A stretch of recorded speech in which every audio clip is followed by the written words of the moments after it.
Welcome to Law You Should Know. The law affects every aspect of our lives, our home, our jobs, and our recreational activities.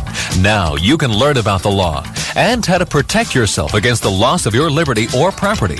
Learn how to stand up for your rights and seek compensation when you have been wronged. Your host for Law You Should Know is attorney Kenneth J. Landau with the Mineola Law Firm of Shane, Dox, Denisi, and Corker. He's a member of the Committee on Professional Ethics of the Bar Association of Nassau County and counsel to the Nassau Academy of Law. And now, here is your host for Law You Should Know, attorney Kenneth J. Landau. Hi, this is Ken Landau, and welcome to Law You Should Know. Today we'll be going to cover workers' compensation insurance, and our guest is attorney Brian P. O'Keefe, and he's a partner with the firm of Gray & Gray, attorneys with offices in Farmingdale and all over the New York area, and they handle many workers' compensation, Social Security, disability, and personal injury cases. Brian, welcome back to Law You Should Know. Thank you for having me, Ken. I'd like to start out by just by explaining to our listeners what exactly is the idea of workers' compensation insurance. Why do we have it? Well, workers' compensation stems from the New York State Workers' Compensation Law, which is the result of a bargain between labor and management from early in the last century. And the crux of it is that if you suffer an accident that arises out of in the course of your employment, or if you suffer an occupational disease, you can receive medical treatment for those injuries or illnesses and be compensated for your lost wages without having to prove that your employer was at fault for the injury. But what the employer got in that bargain is that an employer cannot be sued for those injuries, even if the employer was negligently caused the injuries or was reckless in causing the injuries. And we'll talk about who should have workers' compensation insurance, but by having the insurance, the employer is getting protection from lawsuits, and the worker's getting benefits without having to show anyone's at fault. Correct. So, in general, are all employees supposed to have some type of workers' compensation insurance? If you are a for-profit business entity in New York, you almost certainly have to have a workers' compensation policy. There's other ways to satisfy your obligation to cover the injured workers. You could be a self-insured employer, but then you generally have to be a large employer to have that. So usually you want to have a private or a policy with the New York State Insurance Fund. And what if someone just has a one-person operation? They're an accountant or a lawyer or, let's say, a carpenter. Do they need it for themselves? A sole proprietor does not need to have workers' compensation insurance for himself or herself. A partnership, say you and I, for example, had a law partnership and we didn't have any employees and we didn't have any interns, we didn't have any volunteers helping us, we would not be required to obtain a workers' compensation policy. And also, if we suffered an injury, we wouldn't be able to make a claim for workers' compensation against an insurance company. And just in general, since you mentioned interns, are interns covered by workers' compensation insurance if something should happen to them while they're interning? That can be complicated, but if they're for a for-profit business and they suffer an injury, they likely will be covered. If it gets a little more complicated with a not-for-profit entity, but if you do have an intern and you're a for-profit entity, you should have workers' compensation insurance for them. If you're a not-for-profit, it's more complicated, and then a lot of times the question turns on whether there's any kind of remuneration for the person, and they could become covered by the law. So businesses, large and small, have to have workers' compensation insurance, and it's really not that expensive, and as you mentioned, it provides important protections to them. But what if they don't have it? They don't pay their bill, or they don't get it in the first place? Well, when I mentioned the historic bargain where an employer is shielded from liability if the person working for them is injured, one of the exceptions to that is if an employer does not carry workers' compensation insurance, and then they no longer have that shield from liability. And in those situations, once it's determined that the employer didn't have insurance, the uninsured employers fund pays the compensation claim and pays for the medical expenses and the wages, which can add up to hundreds of thousands of dollars, and then they're a surety, and they can sue the employer in Supreme Court for the money back. And that's before you even get into the penalties for not having insurance to begin with. So it's very foolish not to have workers' compensation And the insurance. employer's going to have to pay to defend themselves in any possible civil action or a lawsuit by the employee. So the workers' comp insurance is a relatively good investment for the employer. Right. There are other advantages. One, as we mentioned, you cannot be sued for the injuries. But two, the insurance company will have an attorney that will defend the claim. And attorney costs can be expensive. And third, you have your injured employee getting medical care right off the bat, getting paid for their lost time, and as employers know that there are costs to training employees, to obtaining employees, and you generally want your employees to come back. So if you have a workers' compensation policy, a lot of that gets taken care of. Now, let's say you're a homeowner, you just have a handyman or a painter doing a small project in your house. Do you need workers' compensation insurance because you're employing them? Well, to win a workers' compensation case, and my firm, Gray & Gray, we represent the injured worker, we do have to prove that there's an employer-employee relationship. A lot of times that's not a question, but in that particular case you're talking about, that may be a question.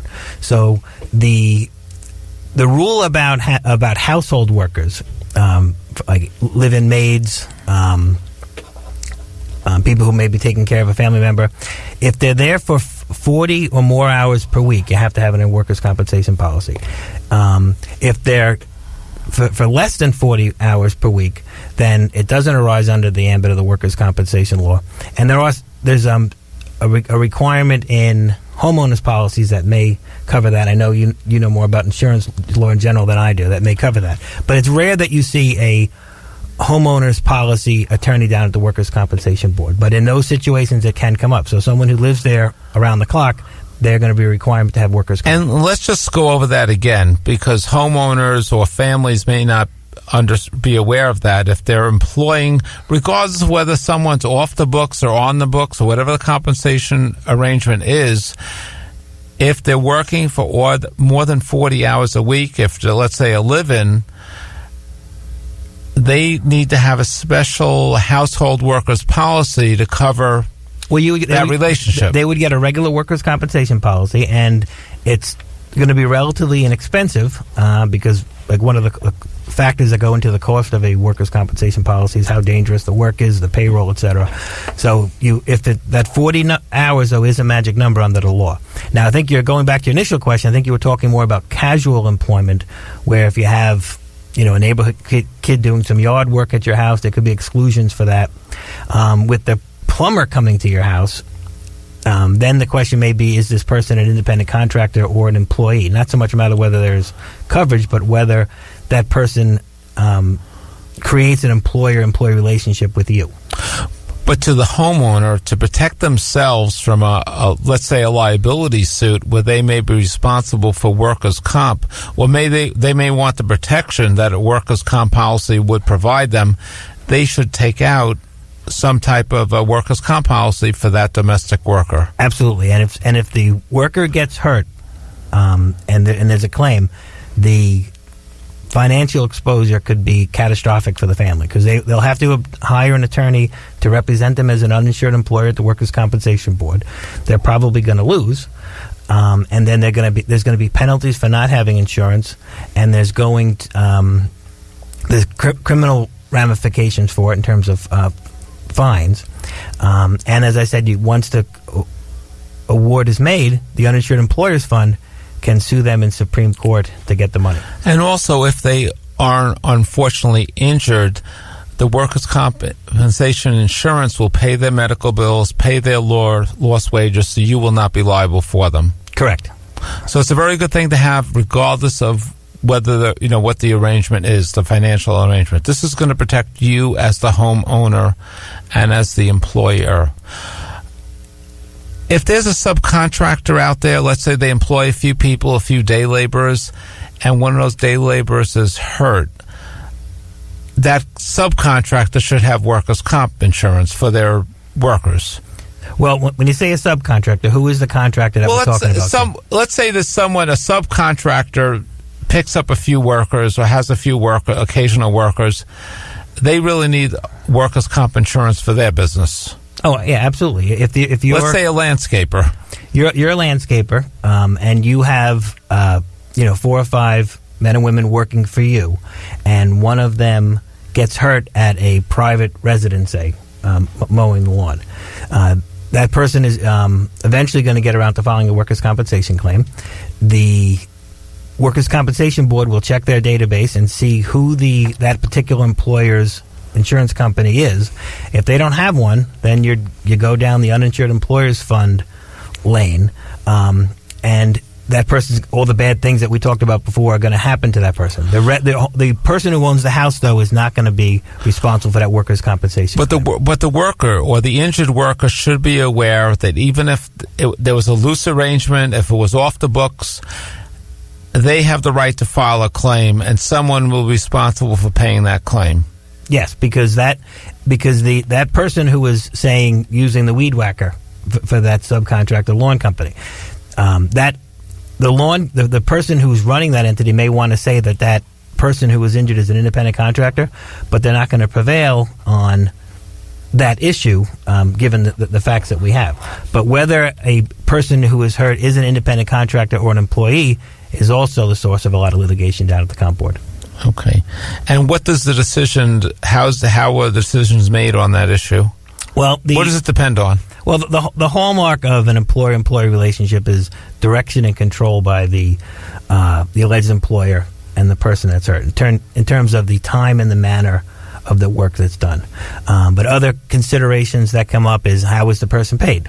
Are they paid $500 to do a particular project, or are they paid by the hour? Are they paid by a paycheck, or are they paid by a regular check just to cover the cost? Is there a contractual agreement? Another test is the work that the person who is performing similar to the work that the alleged employer is doing? An example of that would be if you're an apartment building and you have hundreds of units in your building, you may have a plumber on staff who goes up to room 3G and fixes Mrs. McGillicuddy's sink, and then goes to 4B and fixes Mr. Smith's sink. And if that person gets hurt, that person is probably an employee, and some other factors would be if he just works there, etc. But if I need a plumber in my house, and I call Joe's Plumbing, and Joe comes to fix my house, one, I don't really control the time that he comes. He kind of tells me when he's coming.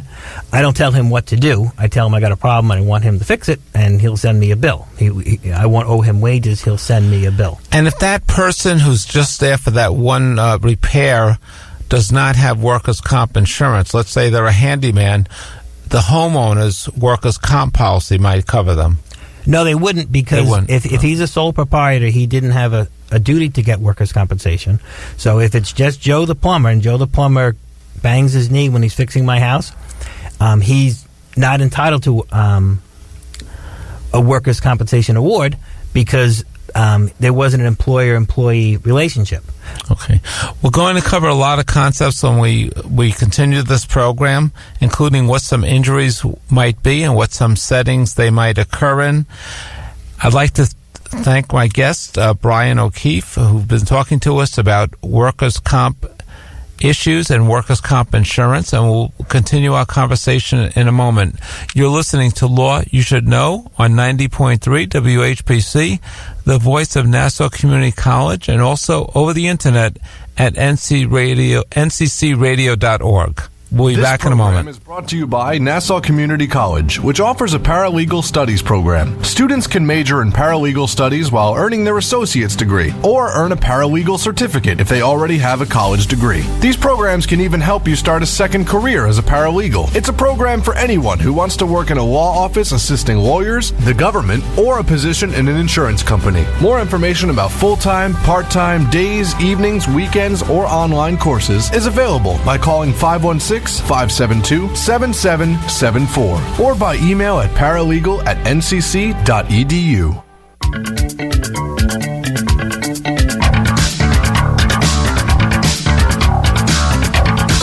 Once again, we continue with Law You Should Know. From the Mineola Law Firm of Shane, Dox, Denise, Corker, and Sauer, here is attorney Kenneth J. Landau. Hi, this is Ken Landau, and welcome back to Law You Should Know. Today we're talking about workers' compensation insurance and what exactly workers' compensation is, what all employers and homeowners and workers need to know. And our guest is Brian P. O'Keefe. He's a partner with the firm of Gray & Gray with offices in Farmingdale and all over the New York area. And they handle workers' compensation, Social Security disability, and personal injury cases. And he's the past chair of the Nassau County Bar Association Workers' Compensation Committee. Brian, of course, sometimes workers who are hurt or immigrants may not even have documentation. Do they have the right to make a workers' comp claim? They do. Under Section 17 of the Workers' Compensation Law, it expressly states that a person's alien status doesn't affect their entitlement to compensation benefits. Okay. And what's important if they or anyone else are hurt on the job? What's the most important thing they do? Well, the first, there are two main time requirements relating to a workers' compensation injury. There's a notice requirement, and there's a requirement to file your claim with the New York State Workers' Compensation Board. Under the notice requirement, you must tell your employer in writing within 30 days that you were injured. It can be done orally, and I'm probably going to get by with that. Because there are exceptions to that notice requirement for 30 days. If the employer has actual knowledge of the injury, notice won't be a defense. If the employer is not prejudiced by a lack of notification. So if 30 days have gone by since your accident and you haven't filed, you haven't notified your employer, you should still call an attorney because you may be able to get around that.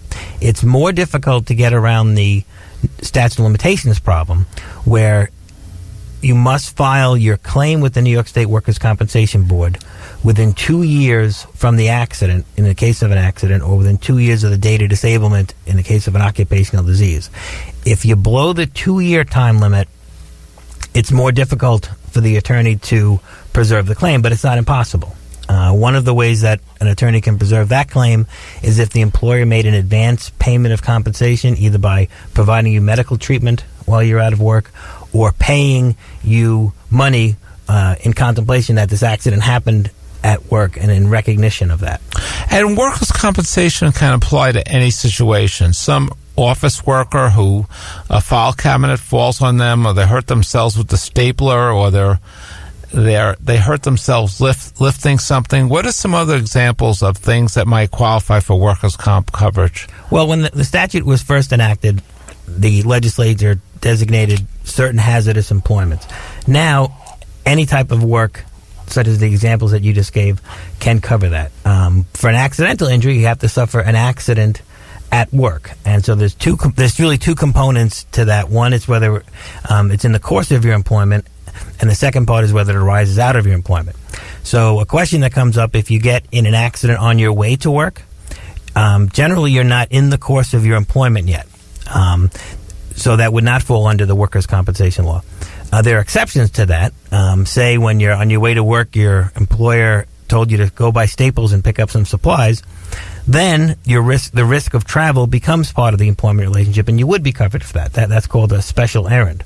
Or if you're a person who doesn't work in a fixed location, where you might work at one person's house as a home health aide on this block, and then you go to another block and another block and another block, there the risks of travel are part of your employment, so you're covered portal to portal, meaning door to door. And that would be true for a salesperson as well? It would be.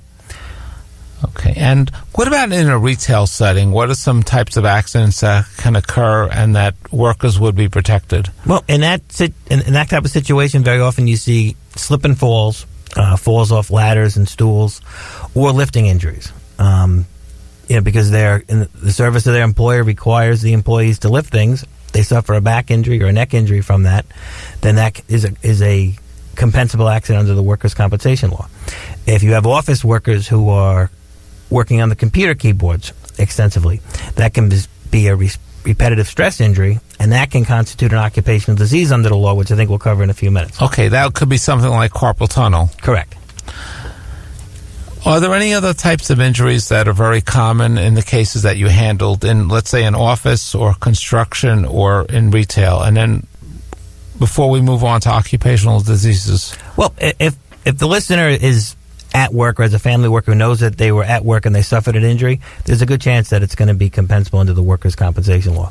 It's the injuries that aren't intuitively work-related that I should tell them about. And one such example could be an occupational hearing loss. You know, if a woman works in the subway, for 20 years and she suffers a hearing loss, after she retires and is no longer exposed to the loud noise, she can have a claim for the loss of her hearing, and she can also have the hearing aids that she may need, for the rest of her life covered by workers' compensation. There are cardiac injuries and stroke injuries that are compensable, and people may not think of them as workers' compensation initially, but if someone is doing strenuous work throughout the day and they suffer a myocardial infarction, say, if I can prove that the exertion contributed to the myocardial infarction, that heart attack becomes compensable and the lost time becomes compensable. It would be an easier case if the heart attack occurs at work? The reason it would be is the law gives the injured worker a presumption when the injury arises in the course of employment. They have a presumption that it arose out of the employment. So if you actually have the heart attack at work, once I prove that it happened in the course of your employment, the burden is on the employer to rebut with substantial evidence to the contrary that it's not work-related. But if you had a stressful job in customer service and the heart attack occurred at home, you might be able to make a similar claim. Yes, it's more. I don't get the presumption then because it happens at home, and if it's stress such as you just described, Ken, that's a little more difficult case than if there's physical exertion, but it can. But I would have to develop the record extensively about how stressful that day was. What if you have difficult coworkers or difficult customers you have to deal with while you're at work? Well, the workers' compensation judge will probably. I will have to show that it was an exorbitant amount of stress that you had. The regular routine stress may not be enough to prove that it's related, because I would need a doctor to prove that it was the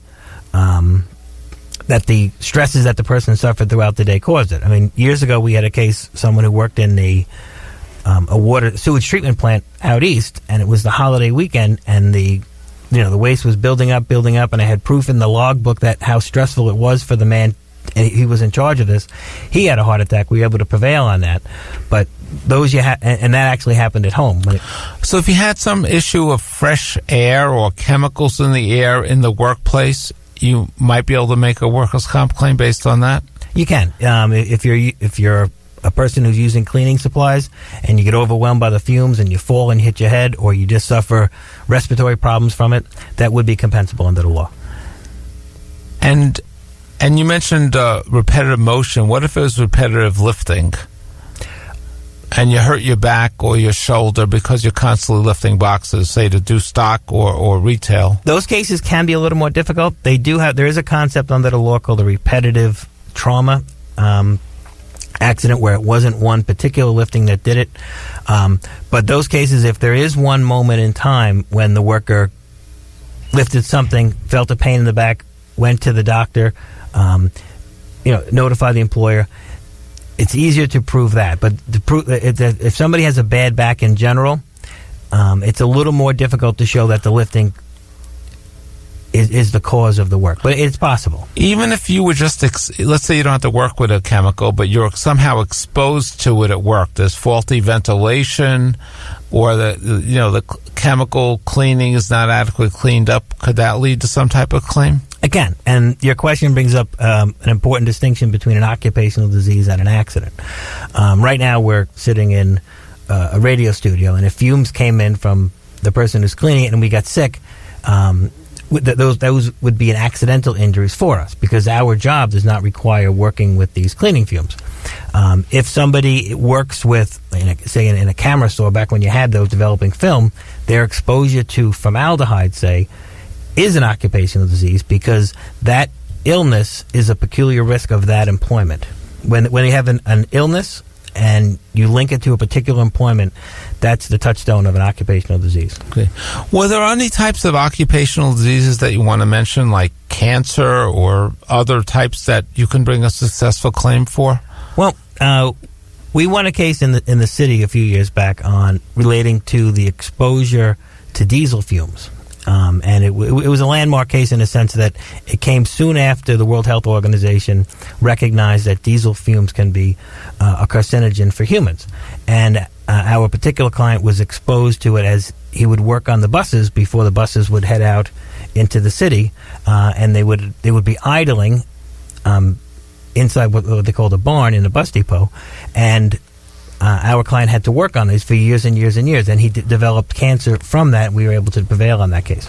Let's talk about fees for a moment. We only have a moment or two left in the show. Mm-hmm. Is workers' comp a potential case, the type of case that you would offer a free consultation to clients? It is. In fact, I am legally prohibited from charging a client directly for my services. The fees in workers' compensation are set by the workers' compensation judge. It's based on a reasonable value of the services, and the judge isn't going to approve a fee unless there's money obtained through the workers' compensation. So it's the client's money in the sense that it comes out of the award, but it doesn't come out of the client's pocket in the sense that if we don't get the client an award, there's no fee. So there's really no risk involved in making the claim? Correct. And there's no risk involved in just talking to a lawyer about a possible workers' comp case? Correct, because in fact, unless there's a monetary award, the attorney can never bill you. And even if it's a case you turn down, there's not going to be a fee for that consultation? Correct. Any other thoughts, tips you want to make to workers about their rights to bring a workers' comp claim? Well, in general, I would say it's not the things that you don't know that get you in trouble. It's the things that you think you're sure of and that just aren't so. So don't make any legal conclusions on your own. If you or a loved one suffer an injury happen at work and you think there may be a compensation case involved or some rights in any area of law, talk to an attorney and he or she will point you in the right direction. And there's no risk involved, no financial risk. You have nothing to lose by doing that. Correct. None whatsoever. Okay. And Brian, what's your website? It is www.grayandgray.com, and you write out the word A-N-D. And there would be more information about potential workers' comp claims. Yes. Okay, I'd like to thank our guests, Brian P. O'Keefe, a partner with the firm of Gray & Gray, about talking to us about workers' compensation, the insurance, and potential claims.